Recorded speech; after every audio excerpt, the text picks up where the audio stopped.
استغفر الله العظيم الكريم الذي لا إله إلا هو الحي القيوم وأتوب إليه. الحمد لله رب العالمين، والصلاة والسلام على رسولنا محمد وعلى آله وصحبه أجمعين. أعوذ بالله من الشيطان الرجيم. بسم الله الرحمن الرحيم. رب اشرح لي صدري ويسر لي أمري واحلل عقدة من لساني يفقه قولي. آمين بحرمة سيد المرسلين.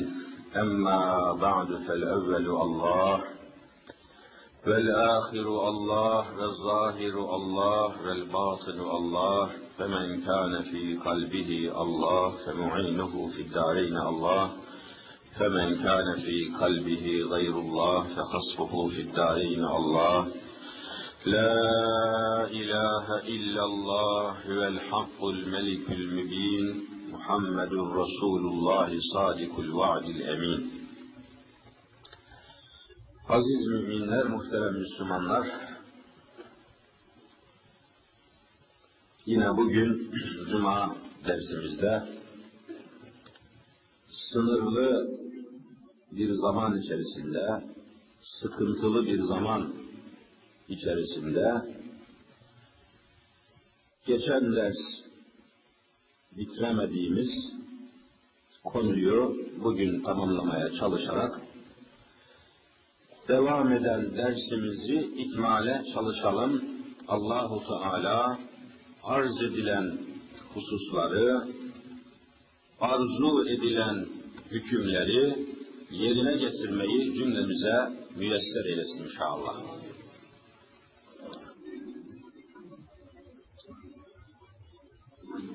Geçen dersimizde hac ibadetinin bir değerlendirmesini yapmaya çalışmıştık.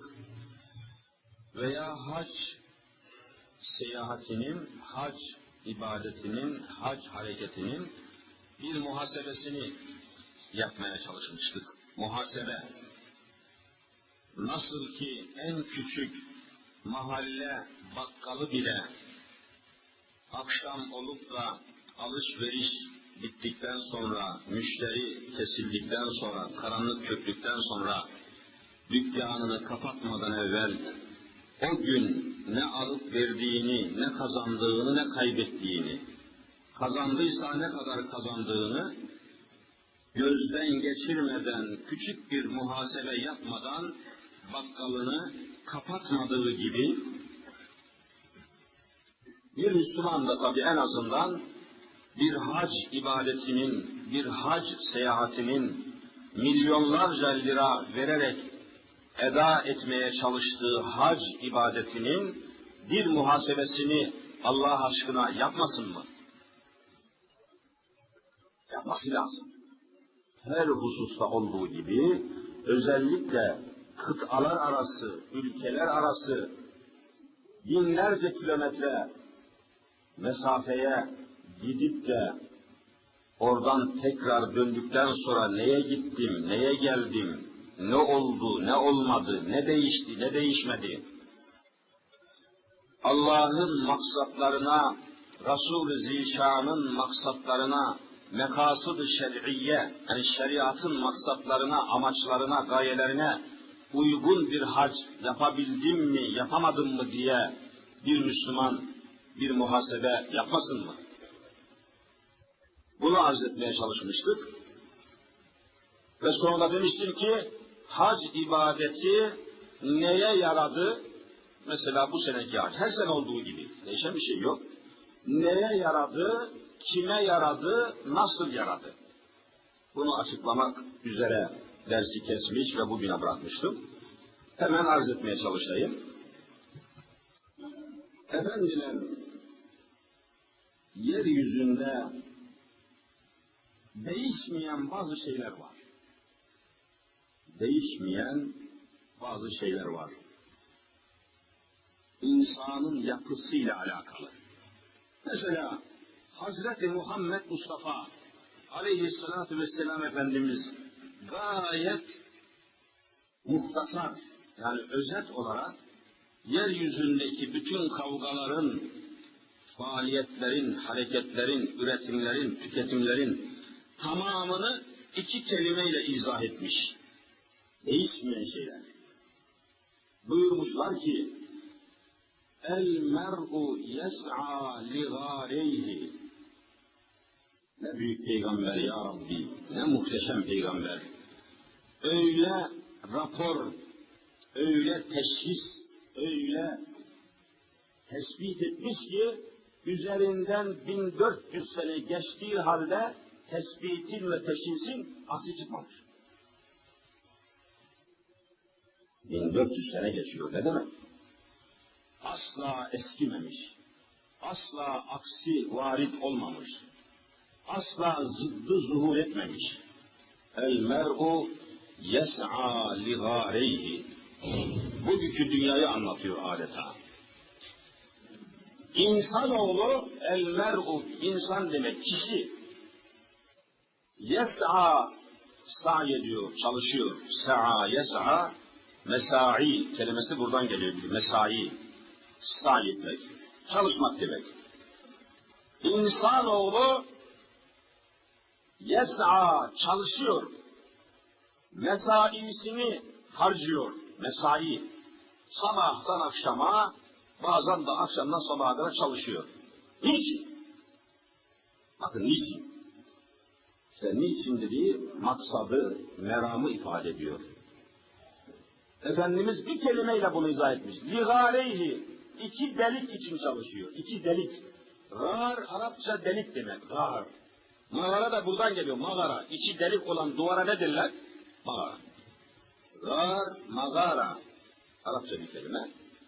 El mer'u yes'a li gâreyhi. İnsanoğlu dünyada iki delik için çalışıyor. İki delik. Bu iki delik ne ya? Efendimiz onu da izah. Vatnihi ve fercihi. Bir diyor ağız dediğimiz delik için. Yemek için bırak. Ağız için. Öbürü de cinsel arzuları için. Ferc. Ferc tabirini kullanıyor. İki delik için bunca kavga, bunca mücadele, bunca savaşlar, bunca velvele, bunca zelzele, bunca yaygara, iki delik için ağzından içeriye, o kapıyı biraz açık, karın da çarpmasın ikide bir. Açık kalsın kapı. Bir taş koyalım o kapıya, ikide bir çarpmasın. Ağzından içeriye göndereceği lokma, bütün mücadele. Derdi bu. Dünya insanları bugün itibariyle. Dünya kurulduğundan bugüne kadar değişmeyen şey. İki delik. Birisi ağız, ağız yoluyla beslenme. Buna Peygamberimiz batnihi yani karnı diyor, midesi. Mide de bir mağaradır. Mide insan bünyesinde bir mağara. Oraya erzak gönderiyorsun. Ve fercihi, ferc dediği de cinsel organ. Cinsel organ. Yani şehvetini tatmin etmek için insan bütün bunca mücadeleyi veriyor. Yeryüzüne bakın, hadiseyi göreceksiniz. Tabi bu Müslüman bir insan değil bu. Müslüman insanın gayesi iki deliği tatmin etmek değil tabi. Bu genel olarak Peygamberimiz açıklıyor. Bugün dünyayı seyredin, takip edin, tahkik edin. Hakikaten bütün kavga, mücadele, işte bir takım malları ve hizmetleri üretmek, sonra da bunları tüketmek. Üretmek, tüketmek. Tüketim diyoruz. Tabii tüketmek için üretmek lazım. Üretimin devamı için de tüketmek lazım. Elimizdeki böyle resmi raporlara göre şu anda dünyada mevcut olan üretimler, gerek erzak üretimi, rızık dediğimiz, gıda maddeleri üretimi, tarım yoluyla vesair yollarla üretilen gıda maddeleri, sonra giyim eşyası, sonra teknik vasıtalar, dünyadaki bütün üretim, dünyada ne kadar yiyecek, içecek, giyecek, kullanılacak mal ve eşya üretiliyorsa, ne kadar üretim varsa, bu üretimin %60'ını tek başına Amerika tüketiyor. %60'ını. Bakın, Amerika'nın nüfusu, dünya nüfusunun neresinde? Dünya nüfusu 6 milyar. Dikkat buyurun. Dünyanın nüfusu 6 milyar. Amerika'nın nüfusu 250 milyon. Çeyrek milyar. 1 milyarın 1/4 değil mi? 250 milyon. 250 milyon insan, Amerika kıtası, ülkesi, dünya nimetlerinin %60'ını tek başına sömürüyor. Korkunç şey. Geriye dünya nimetlerinin kaçta kaç kalıyor geriye? %40'ını da düşün işte 5,5 milyar insan yiyor. Hale bakın Allah. Bu çarkı çevirmek için Amerika, bu çarkı devam ettirmek için yeryüzünde yapmayacağı şey kalmıyor. Bu çark bozulmasın. Bu menfaat çarkı. Bunun adına ne diyorlar? Amerikan çıkarları. Çıkar kelimesini duymuşsunuzdur, çıkar. Arapçası menfaat demek. Amerika'nın çıkarları, çekiç güçten tutun, bilmem nereye kadar. Amerika'nın siyasetine hakim olan ana fikir bu. Çıkarı, menfaati, çarkı, sömürüsü, o dünya nimetlerini elinden kaçırmamak için Amerika'nın yapmayacağı hiçbir şey yoktur. Ne olur bunları anlasa Müslümanlar. Ben bunları Kur'an'dan aldığım ayetlerle söylüyorum. Peygamberimden, Hazreti Muhammed Mustafa'mdan aldığım hadisleri söylüyorum. El mer'u yes'a li gâreyhi. Bu Amerikan insanını tarif ediyor. İki delik için çalışıyor, dikkat ediniz yani. İki delik. Korkunç bir şeydir. Aynen hadis-i şerifin neticesi Amerika'ya harfi harfine uyuyor. Amerika iki delik için çalışıyor. Bir, ağız yoluyla, o ağız dediğimiz deliği tatmin, bir de tenasül organını tatmin için çalışıyor. O hale gelmiş ki Amerikan toplumu, erzakın çokluğu, dünya nimetlerinin süper olması, muazzam şekilde beslenmenin sonucunda cinsi arzuları kabarmış, köpürmüş, kadın da kafi gelmemiş, Çin Amerikan halkının %47'si erkek erkeğe cinsi temasa başlamış. Bir delik arıyor kafir, fuhuş deliği. Eşcinseller, Amerikan Cumhurbaşkanı'nı en çok seçenler kimlerdir söyler misiniz? Eşcinseller. Erkek erkeğe cinsi temas eden melunlar, kafirler.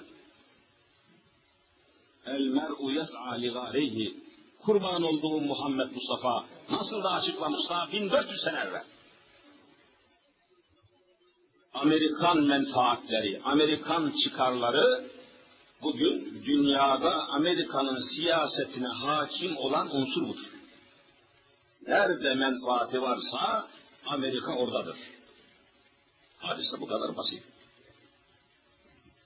Yoksa Somali'de, Afrika'da Somali'yi biliyorsunuz, az çok haritada gördünüz. Akşamları haber bültenlerinde seyrettiğiniz Somali, Afrika'da bir yer. O Afrika'da bir yer olan Somali'nin halkı da zenci, simsiyah adamlar. Ateşte yanmış, böyle odun parçaları gibi şekil itibariyle zayıf, sıska, kaburgaları görünüyor, gözlerinin kirpikleri çökmüş, sinekler uçuşuyor. Somali zenci bunlar. Yani şimdi Amerika, o dünyanın en merhametli devleti de, orada insanlar aç kaldı, mahsur kaldı, zorda kaldı, darda kaldı, yoklukta kaldı, açlıkta kaldı, kıtlıkta kaldı diye o siyahları çok sevdiği için mi Amerika orada? Ne dersiniz? Vallahi hayır, billahi hayır. Bunu Kur'an söylüyor, ben söylemiyorum. Siyahlara merhameti olsa evvela Amerika'daki siyahlara merhamet eder. Amerika'da siyahlar var mı yok mu? Var. Onlara merhameti var mı? Onlar ikinci sınıf vatandaş. Evvela Amerika kendi ülkesindeki siyahlara merhamet etmiyor ki Somali'deki siyahlara merhamet etsin. Düşünün yani, bakın ne kadar enteresan şeyler bunlar. Ne var orada? Yapılan tespitlerden, tahkikattan sonra görülüyor ki şu anda Somali'deki mevcut petrol rezervi, petrol damarı, petrol kaynağı Arabistan'daki petrolden 12 misli fazla. Yakalamış onu. Şimdi orada durmadan kuyu açıyor. Yoksa siyahların nesine alaka gösterecek melun Amerika, kafir Amerika. El mer'u yes'a li gârihi. Amerika iki delik namına çaptı. Değişmeyen bir şeydir bu. Ağız yoluyla beslenmek için ağzını kullanıyor. Yani yesin tek. Yesin, yedikten sonra hasıl olan enerjiyi cinsel ilişki olarak boşaltsın. Yedikleri şeyi iki şekilde boşaltıyor Amerika.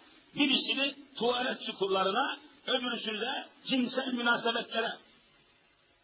Ne sefil topluluk, ne rezil topluluktur Allah katında. Menfaat yatıyor. Hatta ve hatta fabrikalar, mesela Amerika'nın sanayisini biliyorsunuz, tamamı neye dayanıyor? Silaha dayanıyor. Amerika'nın bütün serveti, sermayesi, üretimi, zenginliğinin temelinde ne var? Unutmayın, silah var. Silah. Ve mermi, kurşun veya buna benzer en zor silahlar yani. İsmini saymaya gerek yok. Bu silahları durmadan fabrika üretiyor. Fabrika bu silahları ve bu mermileri, bombaları, roketleri, her türlü silahları üretiyor. Üretilenler yığılıyor üst üste. Bunların derhal ne yapılması lazım? Satılması lazım. Roket yapmış, roketi Amerika'nın başka milletlere, roket yapamayan ülkelere satması lazım mı değil mi? Satması lazım. Satmalı ki tükensin ki yerine üretim devam etsin. Bir malı üretmek için o malın tüketilmesi lazım mı değil mi? Lazım kardeşim, tabii yani. Şunun şuradan gitmesi lazım, buraya başkası gelsin. Satılması lazım. Roketin. Roket atar yapmış mesela. Bir tank yapmış, bir de tank savar. Bir uçak yapmış, bir de uçak savar. Bir roket yapmış, bir de roket savar. Karşı rokete. Bunları satması lazım. Bu silahların satılması için iki tane devletin veya milletin savaşması lazım mı değil mi? Savaşması lazım. Savaş olursa silah tüketilir. Silah tüketilirse Amerika'nın fabrikaları silah üretebilir. Bakın, Amerika'nın hedefi barış mıdır, savaş mıdır? Vallahi savaştır. Ya bu insanlar niye anlamıyor ya Rabbi? Şu Türkiye'yi idare edenler niçin anlamıyor bu işleri? Amerika'nın ekonomisi savaş üzerine kurulmuştur, silah üzerine. Savaş olmadığı zaman Amerikan ekonomisi çöker. Silah satamaz. Kobra helikopterleri yapmış. Bakın, Kobra helikopterleri. Jetlerden daha muhteşem iş yapıyor. Bomba atan uçaklar bu Kobra helikopterlerinin yanında sıfır kaldı. Niye? Jetle bir yere bomba atacaksın, hızla oraya iniyorsunuz. Orada bir saniye bile duramadan böyle gözü kapalı o bombayı oraya atıyorsun. İsabet ederse ne hala. Bu Kobra helikopteri de bomba atıyor, kurşun atıyor, silahla tarıyor etrafı. Fakat o jet gibi sıkıntısı yok. Kartal gibi istediği yerde duruyor, yavaşlıyor, bakıyor, arıyor, tarıyor ve canlı hedeflere ateş ediyor. İşte PKK'ya karşı devlet bunu kullanıyor şu anda.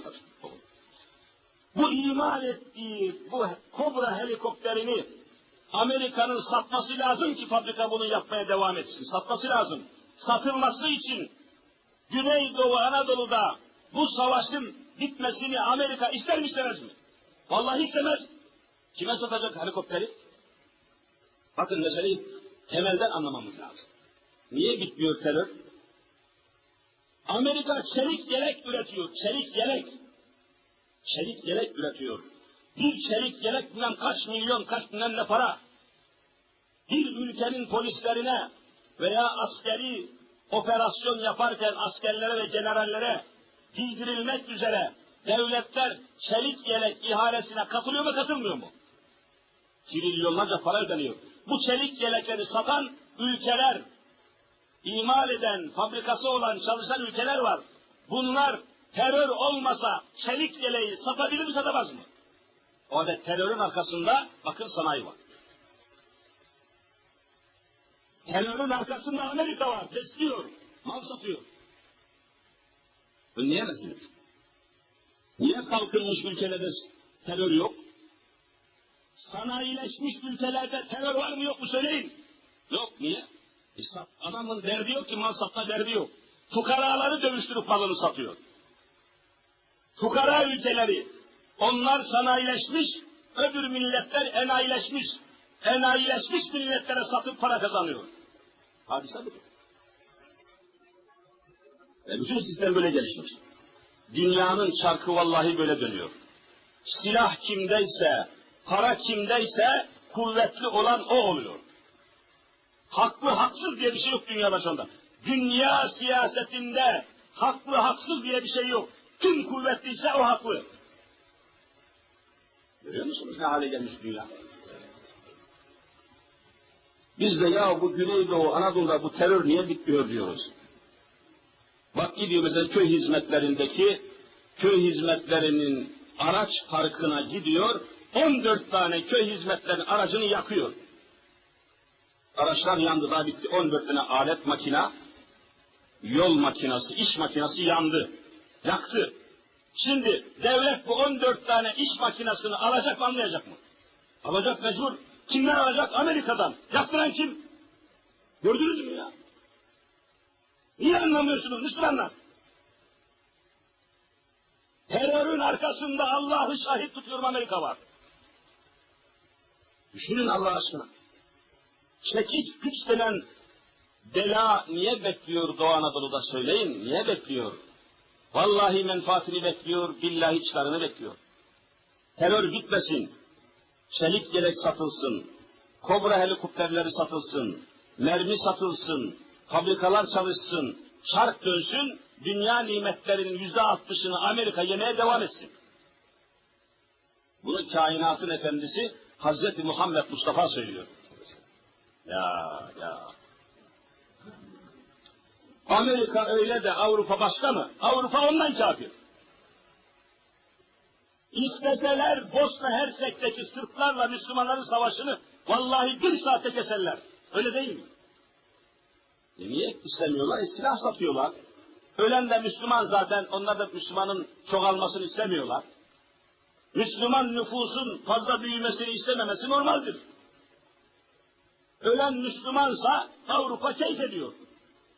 Ölenler Müslümansa, evleri yıkılanlar Müslümansa, Birleşmiş Milletler dans ediyor keyfinden.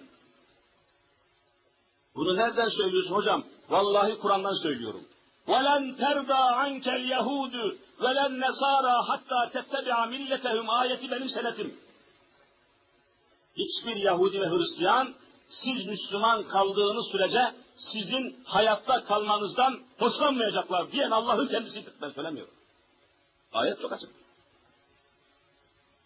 Somali'de ölen insanlar Müslümandır. Bir Hristiyanın burnu kanasa Birleşmiş Milletler günde 4 kere toplantı yapıyor. Bu kadar açık ortaya çıkmış meseleleri anlayamıyorsa bizim politikacılar dediğimiz bir takım kimseler hata ediyorsa bu bir felakettir. Efendiler, geçen gün de bir toplantıya çağırmışlardı. Orada da bazı doçentler, bazı bir takım kişiler oradaydı. Bu partilerden, siyasi hareketlerden, kongrelerden laflar açıldı. Dedim ki, hocalarımızdan bir tanesinin sözü talebeliğimiz yıllarında zihnime ne kadar oturmuş hiç unutamıyorum. Onu anlattım ve konuyu epey izah ettim orada. Kısaca size de temas edeyim. Siyaset adamı. Ki siyaset kelimesi biliyorsunuz İslami bir kelimedir. Siyaset kelimesi İslam'ın kelimesidir. Hristiyanların değil. Ama politika kelimesi İslami bir kelime midir? Politika Yunancadır. Açık okuyun, lügatlerde var. Politika. Ne demek poli? Çok demek. Çok, poli. Poli, Yunanca, Latince çok demek. Politika, polientrika, çok yüzlü adam demek. Çok yüzlü. Ona göre öyle, buna göre öyle, Aliye, Veliye, çok yüzlü. Politika. Tam bugünkü adamlar politika.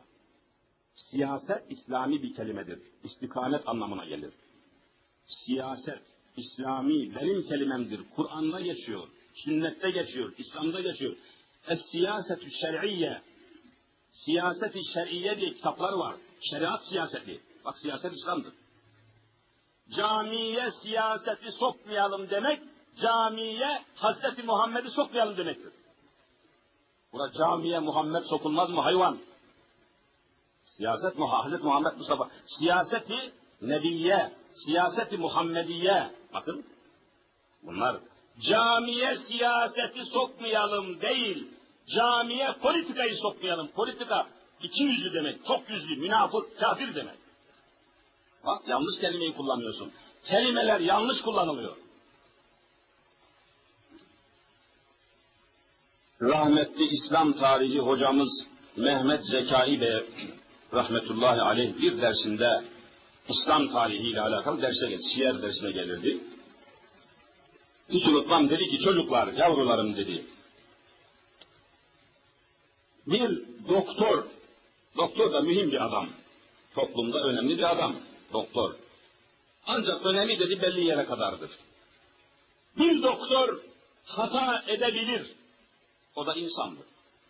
Hata ederse bir doktor, Allah aşkına aklınızda kalsın, yani şu 30 yıldan beri zihnimde taşıdığım bir hocamın sözüdür. 30 yıldır bunu taşıyorum, unutmamışsın. Siz de unutmayın. Bir doktor dedi hata ederse, yanlış teşhis yaparsa, yanlış tedavi uygularsa, zararı kime olur? Bir tek hastaya, tek bir hasta gider. Yani zararı sınırlı. Bir kişi ölür. Fazla uzamaz, fazla yayılmaz. Avukat dedi, o da mühim bir adamdır, hukukçudur. Mahkemede hakim yahut avukat. Mahkemede hakim hata ederse, eğer bir hatalı idam kararı vermişse, kaç kişi ölür? Bir kişi ölür ya, fazla bir şey değil yani. Avukat hata ederse, davasını aldığı adamı zarara sokar, öyle değil mi? Hata yapmaz. Ama bir başbakan, bir siyaset adamı hata ederse, vallahi milletin tamamı yok olur dedi. Millet gider. Biliyor musun? Ne olur bunu unutmayın bu söz. Siyasete sahip çıkın. Türkiye'deki siyaseti İslam siyaseti haline getirmedikçe vallahi geleceğimiz karanlıktır. Siyaseti kafirlerin elinden alıp Müslümanlara devretmedikçe size istikbal yoktur. Bakın ben Kur'an namına söylüyorum. Hiçbir parti namına konuşmuyorum. Vallahi Kur'an namına konuşuyorum. Bir doktorun hatası sadece bir hastanın ölümüyle sonuçlanır. Bir hakimin hatası sadece hakkında karar verdiği kişiyi ilgilendirir. Ama bir siyaset adamının hatası bir milletin tamamını yok edebilir. Dikkat etmek lazım. O halde toplum en fazla siyaset üzerinde İslami ve imani hassasiyetini göstermesi lazım. Bizde tam aksine ne kadar kopuk varsa, ne kadar sapık varsa siyaseti onlar yürütüyor. Kopuk, sapık, çarpık, yamuk, yumuk, yalancı, dolancı, dümenci, hayırsız, huysuz, hırsız, hep siyaset bunların elinde. Siyaset en mukaddes bir şeydir. Müslümanların sahip olması lazım gelen bir numaralı mesele. Ama kime anlatırsınız? Demek ki dünya şu anda korkunç bir zalim zihniyetin yani sömürünün elindedir. Silahlar susmaz, fabrikalar devam ettiği sürece. Fabrikalar, mesela Türkiye üzerinde, vakit de iyice yaklaştı, bakın konuya daha fazla giremedim. Türkiye üzerinde bazı uygulamalar ile ilgili bir misal daha vereyim ki, konu açıklığıyla akılda kalsın. 1973, tam kaç sene geçmiş üzerinden? 20 sene evvel. Ben Hollanda'ya gitmiştim. Hollanda, Almanya, Belçika, Fransa. Bu 4 ülkeyi görevli oldu, din görevlisi olarak gelmiş dolaşmış. 70, bakın 20 sene geçiyorlar. O zaman, düşünün ta o zaman Avrupa'da, mesela Hollanda'da, Belçika'da, Fransa'da, Almanya'da televizyonlar vardı. 73'te Türkiye'de televizyon var mıydı? Söylesin biriniz içinizden. Yoktu ya, ne televizyonu? 73'te yoktu. Var mıydı? Siyah beyaz vardı. Siyah beyaz vardı. Ama Avrupa'da o zaman gördük hepimiz, siyah beyaz diye bir şey yok. Renkliydi. Uzaktan kumandalı, renkli ve çok kanallı. Çok kanallı. Fakat Avrupa'da siyah beyaz televizyon varken Türkiye'de var mıydı? Yoktu. Vardı diyemezsiniz, yoktu. Çok sonra televizyona müsaade edildi. Bakın, ben burada bir şeyi anlatmak istiyorum. Bir nükteyi anlatmak istiyorum. Kimseyle bir derdimiz yok. Meseleyi anlayalım yeter. Avrupa'da siyah beyaz televizyon varken, harıl harıl çalışırken, Türkiye'de televizyon yoktu. Niye yoktu? Ne zaman müsaade ettiler? Bakın müsaade ettiler diyorum. Avrupa Yayın Birliği, Eurovizyon diyorlar. Eurovizyon. Avrupa Yayın Birliği. Bu müsaade ederse televizyon sahibi oluyorsunuz, etmez olmuyorsunuz. Adamlar örgütleşmişler. Birleşmiş Milletler gibi. Yıllarca Avrupa'da siyah beyaz televizyon varken Türkiye'de yoktu. Sonra ne oldu? Teknik ilerledi. Bu kafir Avrupalılar renkli televizyonu buldular. Bakın, renkli televizyon tüpünü icat ettiler. Tüp. Renkli tüpü buldular. Ve bütün Avrupa kıtasında siyah beyaz televizyondan neye geçtiler? Renkli televizyona geçtiler. Renkli televizyona geçince siyah beyazı artık kimse kullandı mı kullanmadı mı? Kullanmadı. Niye kullansın? Renkli var. Bu kullanmadıkları siyah beyaz televizyonları milyonlarcası stok olarak fabrikaların ürettiği depolarda kaldı mı kalmadı mı? Kaldı. Bunların satılması lazım. Niye çürüsün? Niye zayi olsun? Kime satması lazım? Televizyonu olmayan ülkelere birdenbire kapılar açıldı ve televizyona müsaade edildi. Avrupa'nın elinde kalan, kullanmadığı bütün siyah beyaz televizyonlar olduğu gibi Türkiye kakalandı. Bak iyi dediler ya, bizim de televizyonumuz var. Halbuki o anda teknolojinin, tekniğin, medeniyetin, çağdaşlığın icabı olarak Türkiye'ye televizyon girerken Avrupa'da renkli televizyon başlamış olduğuna göre Türkiye'ye renklinin girmesi lazım gelmez miydi? Niye renkli girmedi ve siyah beyaz girdi? Avrupa elinde kaldığı malları bize sattı. Menfaati var. Niye en sonuncuyu almıyorsun da en yeni modeli alıyorsun? İşte çark dönüyor, menfaat çarkı bu. Haydi yıllarca siyah beyaz televizyon Türkiye'de devam etti. Renkli televizyona geçmemize müsaade ettiler mi etmediler mi? Söyleyin. Etmediler. Ne zamana kadar? Avrupa'da tek kanallı renkli televizyon kaldı, çok kanallı renkli televizyona geçince tek kanallı renkli televizyon ellerinde kaldı, o zaman Türkiye'ye renkli televizyona müsaade ettiler. Haydi milyonlarca alet girdi Türkiye'ye. Burası çöplük. Avrupa'nın çöplüğü vallahi Türkiye, bak yeminle söylüyorum. Avrupa kullanmadığı, devri geçmiş, zamanı geçmiş, modelden düşmüş, elinde kalmış makinaları, cihazları, beyaz eşyayı devamlı olarak ne yapıyor? geri kalmış ülkelere sepetliyor mu, sepetlemiyor mu? Sepetliyor. Çark böyle dönüyor Müslümanlar. Çark böyle dönüyor. Bu çarkı nasıl bozacaksınız? Bu çark, menfaat çarkını nasıl değiştireceksiniz? Bütün bunlar Müslümanların meselesi, bütün bunlar Müslümanların dertleri. Bunların konuşulması lazım camilerde, tarikatlarda, dergahlarda, zikir meclislerinde. Eğer sofu kardeşlerim, derviş kardeşlerim, mürit kardeşlerim dergahlarda çay demleyip de semaverin etrafında toplanıp La ilahe illallah, illallah, illallah, Allah, Allah, hu derken, bunu yaparken bu gibi meselelerde konuşmuyorlarsa vallahi eksik insanlardır. Bunlar konuşulması lazım. Derdimiz, bakın dünya nimetlerinin bugün %60'ını Amerika, geriye kalanı ise bütün dünya.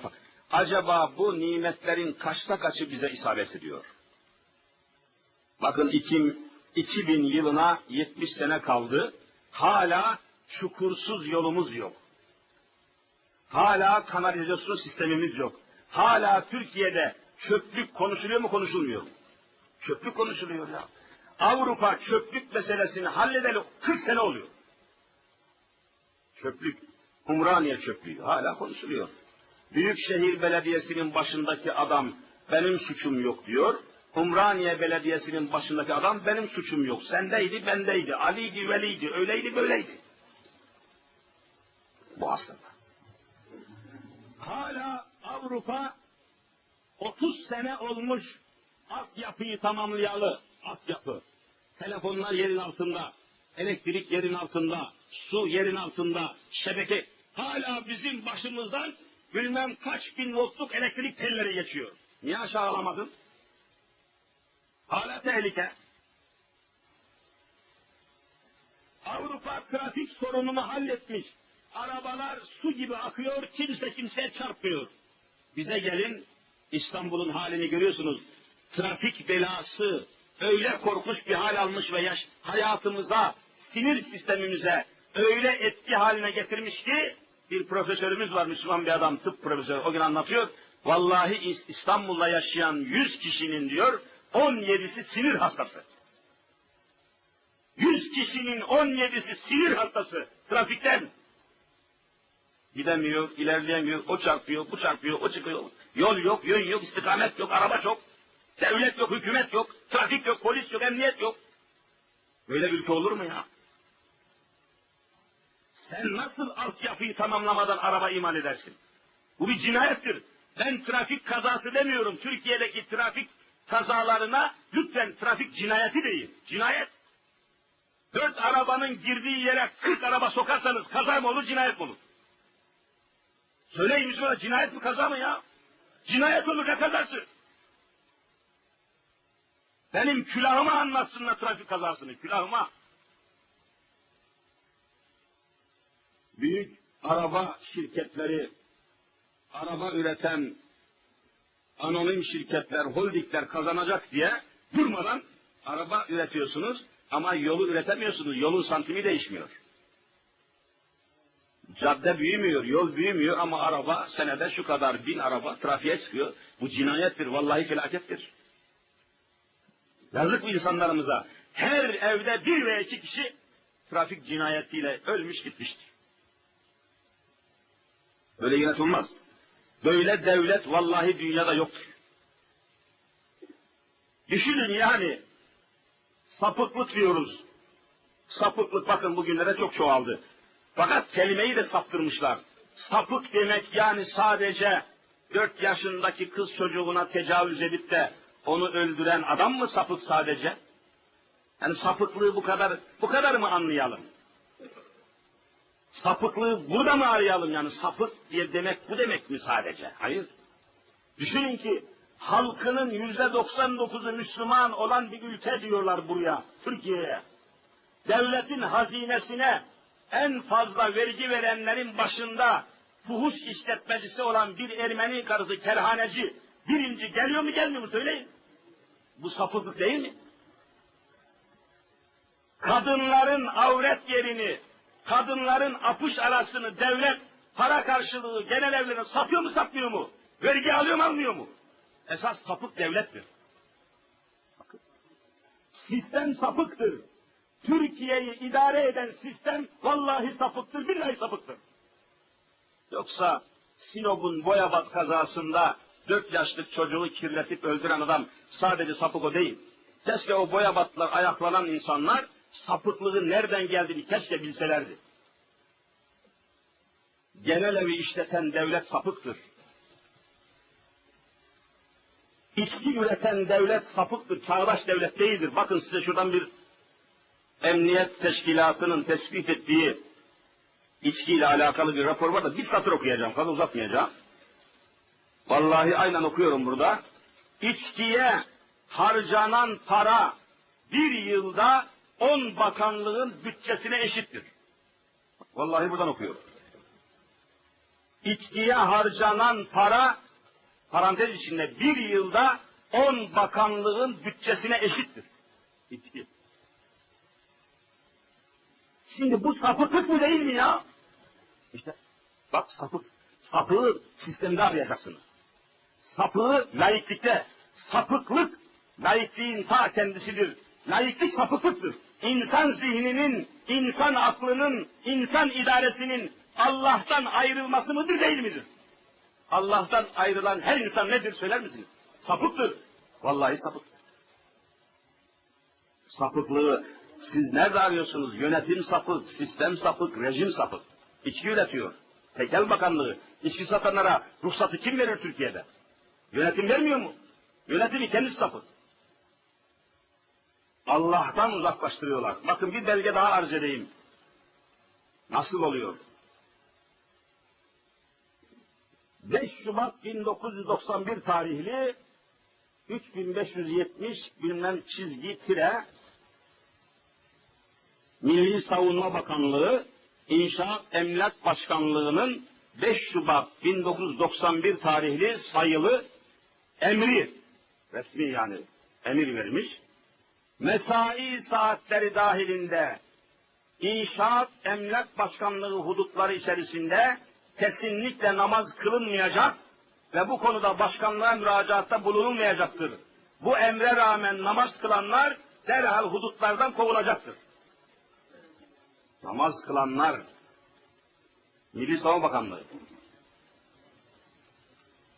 Hava Kuvvetleri Komutanlığı, 2. Taktik Hava Kuvvetleri Komutanlığı, Mayıs 1987 tarihli istihbarat 3590 Taksim 87'nin emri, dış ve iç nizamiyede çarşaflı, sıkma başlı, başörtülü, tarikat kıyafetli, uzun ve kapalı giyimli kişiler ismen tespit edilecek, varsa lojman giriş kartları alınacak ve lojman bölgesine ebediyen sokulmayacaktır.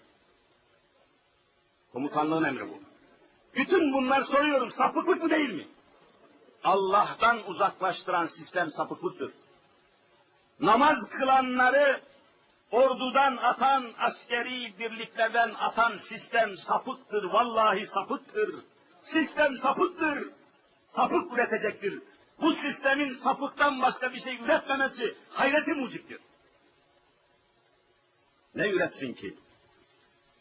Onun için kardeşler, dostlar, Müslümanlar, efendiler, gençler, hacılar, hocalar, sakallılar, külahlılar, sarıklılar, Allah aşkına gelin, bütün bu konuları anlayalım ve bu sapık üreten, ekonomi sapık görüyorsunuz.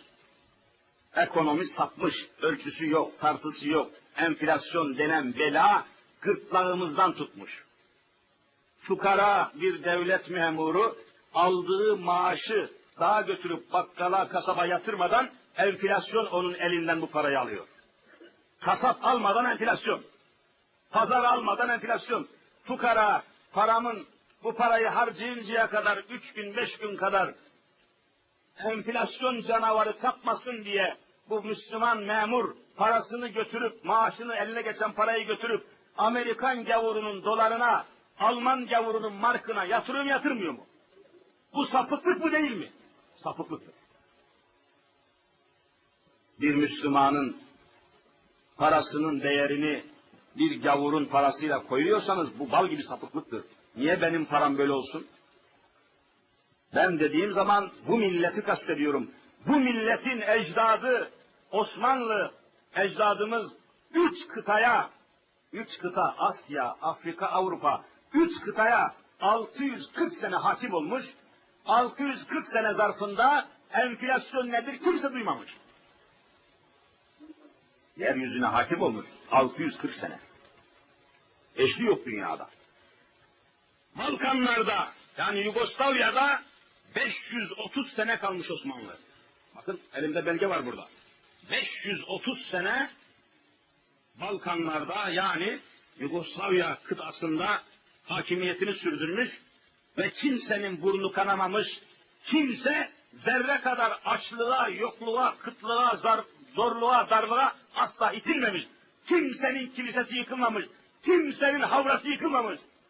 Ama çağdaş Avrupa, namussuz Avrupa, modern Avrupa, medeni Avrupa'nın göz önünde Bosna'da 1600 cami yıkıldı. Kimmiş medeni? Benim külahımı anlatsın. 1600 cami yıkılmıştır Bosna Hersek'te. Şerefsiz Avrupa ses çıkartmamıştır. Namussuz Avrupa ses çıkartmamıştır. Melun Amerika ses çıkartmamıştır. Tabii Müslümanların da varlığı, birliği olmadığı için Müslüman da ses çıkmamıştır.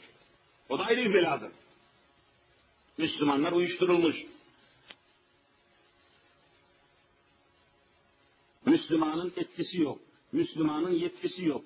Müslümanın devleti yok. Müslümanın hükümeti yok. Müslümanın anayasası yok. Müslümanın sistemi yok. Nereden ses çıkacak? Bütün bunlar gösteriyor ki yeryüzünde olup biten hadiselerin arkasında menfaat var, menfaat çarkı var, çıkar var ve bütün bunlar büyük devlette. Bakın mesela hepiniz biliyorsunuz Birleşmiş Milletler diye bir teşkilat var.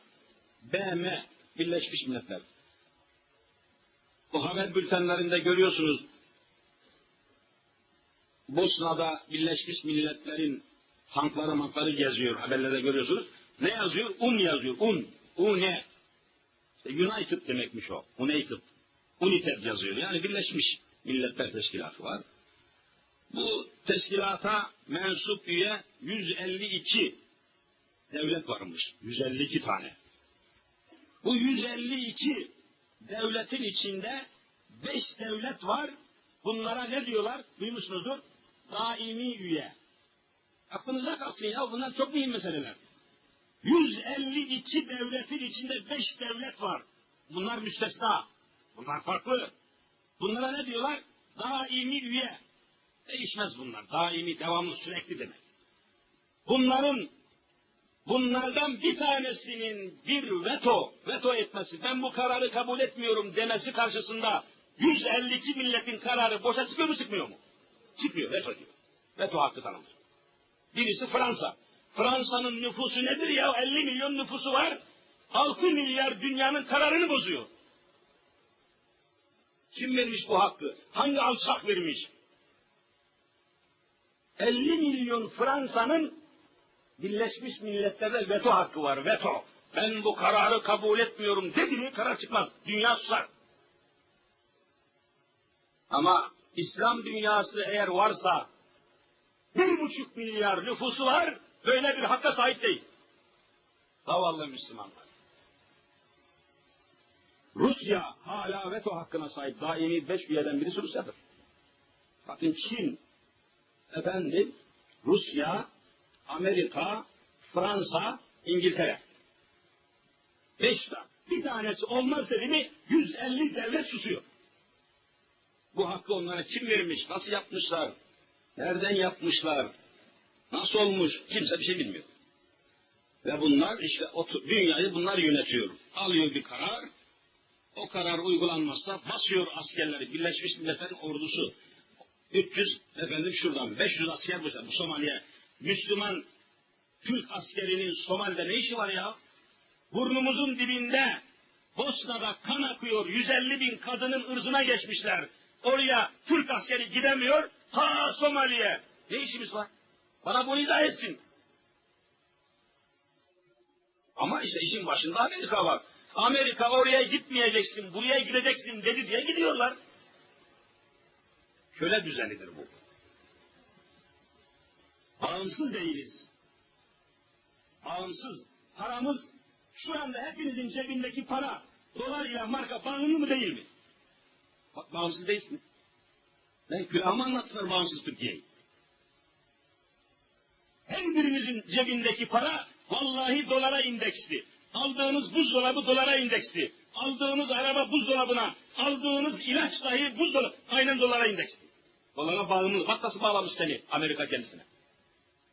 Onun için ben ne diyorum? Dolara dolar demeyin. Ne deyin? Yular deyin. Yular. Dolar demeyin. Amerikan yuları. 60 milyon Türkiye'yi devletiyle, ordusuyla çekmiş götürüyor. Nereye? Somali'ye. Efendiler, bunları konuşacağız. Allah'ın lütfuyla Türkiye'de her şey konuşulacaktır. Hiçbir savcının eli yakama yapışamayacaktır. Bunları konuşacağız. Konuşa konuşa gerçekleri bulacağız. Konuşa konuşa Allah'ın nizamına gireceğiz. Halka anlatacağız. Ben bir hafta içerisinde şu geçen cumadan bu cumaya kadar 48 yerde konuşma yapmışım. Yarın 3 yerdeyim, öbür gün 5 yerdeyim. Daha durmadan sohbetlere götürüyorlar, seminerlere, çalışmalara, düğünlere, nikahlara, konuşmalara. Her yerde böyle konuşuyorum. Hiçbir ayeti gizli bırakmayacağız. Bütün sünneti açıklayacağız. Ve 2000 yılında İslam devletine kavuşmak için her şeyi yapacağız. Eğer yapmazsak, efendiler yapmazsak durum kötüye gider. Geçen cuma söyledim.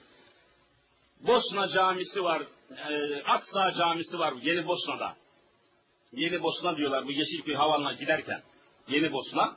Orada Aksa camisi diye müstakil bir cami var. Vakıf yönetiyor camiyi. Hastanesi var, kliniği var, doktorları, hemşireleri, aşhanesi, talebesi, muazzam bir sistem orası. 15 günden 15 gün orada dersim var. Dün akşam oradaydım mesela vaazım var. Daha evvel Perşembe'de çıktım. Uzun boylu, temiz, bir bıyıksız, bir sivil kişi yanıma yaklaştı. Dedi ki hocam müsaade ederseniz, ezan okundu mu? Uzatmayayım. Hocam dedi müsaadeniz olursa özel arabamla evinize kadar ben götüreyim dedi. Anlatacağım şeyler var. Kusura bakmayın dedim kardeşim vallahi tanıyamadım seni dedim. Hani insan tanıyamayınca cesaret edemiyor. Haklısınız dedi, kimliğini gösterdi. O bölgede bir karakolda karakol amiri, komiser. Müslüman bir adam, Allah selamet versin, temiz bir adam. Ama yaralı bir adam, dertli bir adam, dolmuş bir adam. Vallahi bindim arabasına, eve getiriyor. Dedi ki hocam durum çok kötü dedi. Sizin anlattığınızdan da kötü dedi. Yapma yahu dedim. Ben dedi karakol amiriyim. Her olay bana geliyor. Her şikayet bana geliyor. Kavga bana geliyor. Dava bana geliyor. Mahkemeden evvel karakola git. Başka ne diyeceksin? Bugünlerde dedi son günlerde yoğun şekilde dedi şikayetlerin dedi cinsel sapmalar dedi. Cinsel tecavüz diyorlar ya, cinsi tecavüz. Cinsi ilişki tecavüzü çok arttı dedi ve maalesef samimi söylüyorum dedi, kız kardeşiyle cinsi temas yapanların davası %100 artıyor dedi.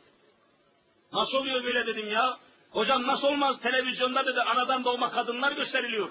Cinsi temas sahneleri, rezaletler, porno filmler, açık saçıklar aldı başını gidiyor dedi. Şehvet köpürmüş, şehvet kudurmuş dedi. Gençler tahrik alıyor, evlenemeyen bekarlar tahrik oluyor. Aradığı kızı da uzakta şurada burada bulamıyor. En yakında kız kimse bacısı da olsa onu kullanmaya kalkıyor dedi. 2000 yılına böyle bu düzenle çıkamayız. 2000 yılına böyle gidemeyiz. Ben bunu açık söylüyorum bu kürsüde. Eğer bu sistem yıkılmazsa, laiklik kaldırılıp da yerine Allah'ın nizamı gelmezse 2000 yılına çıkamazsınız. Herkes sapık olacak. Herkes sapık olacak. Onun için anlatıyorum. Benim kimseyle bir alıp vereceğim yok. Hiçbir kişiyle, hiçbir zümreyle bir davamız, özel bir kavgamız yok. Asıl memleket felakete gidiyor. Bu memleketimizi bir gemiye benzetin. Gemi. Geminin altında bir delik açılır da denizin suyu gemiye dolmaya başlarsa bütün insanlar batar mı batmaz mı? Hepsi batar. O halde gemiyi delen bir serseri varsa o geminin bütün yolcuları o serseriyi o işten men etmesi lazım mı değil mi? Lazımdır. Yoksa hepsi batacak. Seyredersiniz. Ama bugün seyrediyorsunuz. Bütün Müslümanlar hadiseleri seyrediyor. Kimse bir şey yapmıyor. Gemi böyle çatır çatır çatır gemi deliniyor. Herkes seyrediyor. Lan bu adam ne yapıyor? Lan batacaksın ya, ne bakıyorsun? Her şey felaket içerisinde. Allahu Teala ümmeti Muhammed'e İslam'ı hayatına hakim kılmayı en kısa zamanda nasip etsin inşallah. Etrafımız ateş çemberi arasında. Bakın Azerbaycan gitti. Vallahi komünistlerin eline geçti. Bak yeminle söylüyorum. Rusya'ya bağlandı, gitti o. Tekrar orada Allah demek mümkün olmayacak. Mümkün değil. İşte Bosna Hersek gitti. Zaten %70'ini biliyorsunuz Sırplar işgal etti. %70'i yok Bosna'nın. %30'u kalmış. Onu da bugünlerde almak üzere. Daha aşağıda görüyorsunuz Güneydoğu Anadolu'da korkunç savaş var. Binlerce asker, askerlerimizi köylerde, kasabalarda, şehirlerde, otobüs istasyonlarında, otobüs garlarında davulla, zurnayla göndermiyor muyuz bu askerleri doğuya? Oradan onların nesi geliyor? Türk bayrağına sarılmış tabutları geliyor mu gelmiyor mu? Davulla gönder ölüsü gelsin, davulla gönder cesedi gelsin. Bu ne ya? Enayi mi bu millet? Niye böyle oluyor? Niye önüne geçemiyorlar? Biz bu çocukları hiç uğruna ölsünler diye mi gönderiyoruz askere? Bununla bunun çaresini, bunun çözümünü. O da İslam'dır. Hep bütün sistem, bütün şubeleriyle, bütün idari kadrosuyla kelime-i şehadette anlatıldığı gibi hep beraber buyurun. Eşhedü en la ilahe illallah ve eşhedü enne Muhammeden abdühü ve resulüh diyerek Hazreti Muhammed Mustafa'nın getirdiği sisteme dönerse kurtulur, dönmezse mahvolur. Hadise bu kadar basit. Ve eşhedü enne Muhammeden, ne demek yani ben şehadet ederim ki en güzel dünya nizamını Muhammed Mustafa getirmiştir demektir. O varken sen ne arıyorsun Amerika'da, ne arıyorsun Rusya'da, ne arıyorsun Fransa'da, ne arıyorsun cinsi sapık Almanya'da? Avrupa'da insan namına bir şey kalmamış. Danimarka'da kiliseye evlilik için müracaat edenlerin %70'i erkek erkeğe evlenmek isteyenler. Sapık, felaket. Allahu Teala en kısa zamanda başımızdaki bu sapık siyasi rejimi kaldırıp yerine İslam